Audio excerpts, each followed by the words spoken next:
Assalamualaikum warahmatullahi wabarakatuh. Halo semua warga YouTube. Bagaimana kabarnya?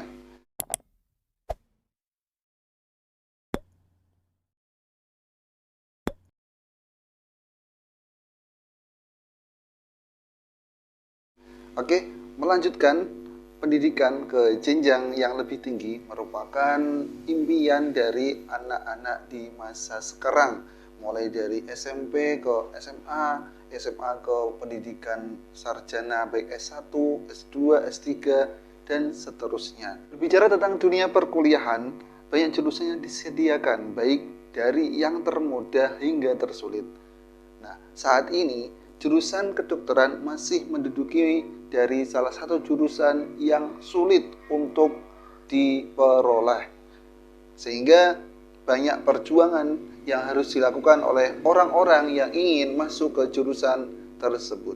Berikut hal-hal yang perlu kalian ketahui sebelum memilih jurusan kedokteran. Simak apa aja. Oke, cukup. Yang pertama, yaitu lolos seleksi kedokteran itu sulit dan berat, tapi pintar saja tidak cukup untuk lulus. Nah, perlahan-lahan kita cermati kalimat ini. Untuk ikut seleksi kedokteran mulai dari SNPTN, SBM maupun ujian mandiri itu cukup ketat, passing grade-nya, nilainya harus A semua, standar sekolahnya harus akreditasi A, A unggul, A biasa. Itu bersaing di seluruh Indonesia. Biasanya itu ada porsi-porsinya, per provinsi itu dikasih porsi untuk bisa masuk ke jurusan tersebut. Tetapi setelah kalian masuk teman-teman, pintar aja itu tidak cukup, kalian harus punya mental yang kuat. Jangan sampai kalian ketika masuk, ketika harapan kalian tidak sesuai, kalian akan drop, akan bingung, karena selama SMA kalian sudah terbiasa bisa berhasil, tetapi ketika di kedokteran kalian gagal dan kalian dijudge, di pressure seberat mungkin oleh angkatan atas, oleh residen, oleh dokter kalian drop, mental kalian nggak siap, itu pasti sulit. Oke? Yang kedua, segera punya hobi baru, yaitu belajar dan membaca. Ya, ini adalah dua hal yang harus kalian segera temukan di diri kalian. Misalkan belum punya, segera cari. Karena dunia kedokteran itu identik dengan pelajaran-pelajaran yang banyak dan harus kalian pahami dengan waktu yang cepat dan kalian harus segera praktek. Bayangkan kalian harus mulai belajar, membaca, memahami, praktek. Itu dalam waktu yang singkat. Kalian nggak dikasih waktu 1 tahun, 2 tahun, enggak. Tapi mungkin sesi pelajarannya cuma 2 minggu. Kalian harus segera paham ini, lalu nanti ujian. Kalau nggak lolos ujian, kalian bisa ngulang terus semester berikutnya. Itu akan sulit. Sehingga ini harus segera kalian tanamkan sebelum masuk ke dunia kedokteran. Rajin baca buku yang banyak, buku kedokteran. Kalau nggak paham, bertanya, diskusi dengan teman yang lebih paham. Belajar bareng ininya. Kalau kalian tidak bisa, jangan menyerah. Oke? Yang ketiga, belajar dan praktek itu berjalan beriringan. Jadwal kuliah disusul dengan jadwal praktikum.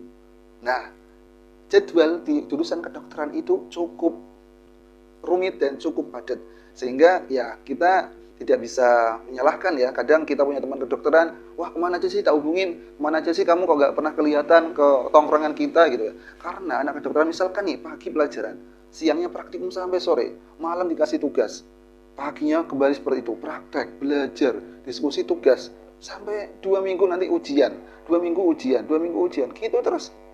Libur pun seperti itu mereka. So, ya kalian harus mulai terbiasa dengan sistem seperti itu ya. Ya mohon maaf kalau kalian belum siap, ya jangan berandai-andai untuk tak masuk ke jurusan kedokteran itu keren gitu kan. Karena stigma masyarakat kedokteran keren, tapi nggak seperti itu. Banyak perjuangan yang harus kalian lakukan. Yang keempat, selain perjuangan finansial, kalian juga perjuangan waktu dan juga fisik. Benar teman-teman, dunia kedokteran memang identik dengan orang-orang kaya, orang yang mampu secara segi finansial. Tetapi waktu fisik itu juga perlu dikorbankan. Contohnya apa? Di kedokteran juga menyediakan beasiswa bagi mahasiswa yang berprestasi, yang pinter, tapi kurang mampu bisa bisa mendapatkan beasiswa seperti bidik misi dan beasiswa lainnya. Kemudian selain finansial untuk tahap S1, waktu mereka harus setiap hari belajar, siang, pagi, malam dituntut belajar. Fisik mereka kejar-kejaran, nanti misal praktek di rumah sakit bagian ini, poli bagian ini, klinik bagian ini, itu harus cepat mengikuti dokter, nggak boleh telat. Mereka itu harus berkorban penuh untuk gelar dokter. Dan perlu kalian tahu teman-teman, untuk mendapatkan gelar dokter itu butuh waktu minimal paling cepat 7 tahun. Ada yang lebih 8 tahun, 9 tahun, 10 tahun, dan juga ada yang lebih. Karena tahapannya untuk S1 normal itu 3,5 sampai 4 tahun. Kemudian ada namanya koas. Koas itu 2 tahun atau 1,5 tahun. Ini untuk dokter umum.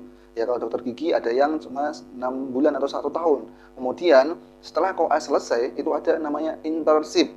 Ya, itu praktek dari pemerintah yang skala nasional. Biasanya penempatan di wilayah-wilayah tertentu, baik di lingkup provinsi mereka ataupun di luar provinsi mereka secara nasional. Dan itu 1 tahun. Berarti 4 tahun tambah 2 tahun tambah 1 tahun. Nah, ini mereka baru nanti akan dapat gelar dokter. Belum spesialis, masih dokter umum. Kalau kalian mau melanjutkan dokter spesialis, harus menambah studi. Ada yang 3 tahun, ada yang 4 tahun, 5 tahun, tergantung dari jenis spesialis yang ingin diambil.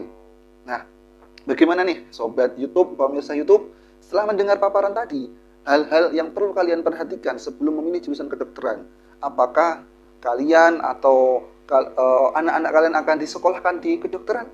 Oke, itu pertanyaan untuk kalian semua. Semoga bermanfaat dan tonton video selanjutnya. Wassalamualaikum warahmatullahi wabarakatuh.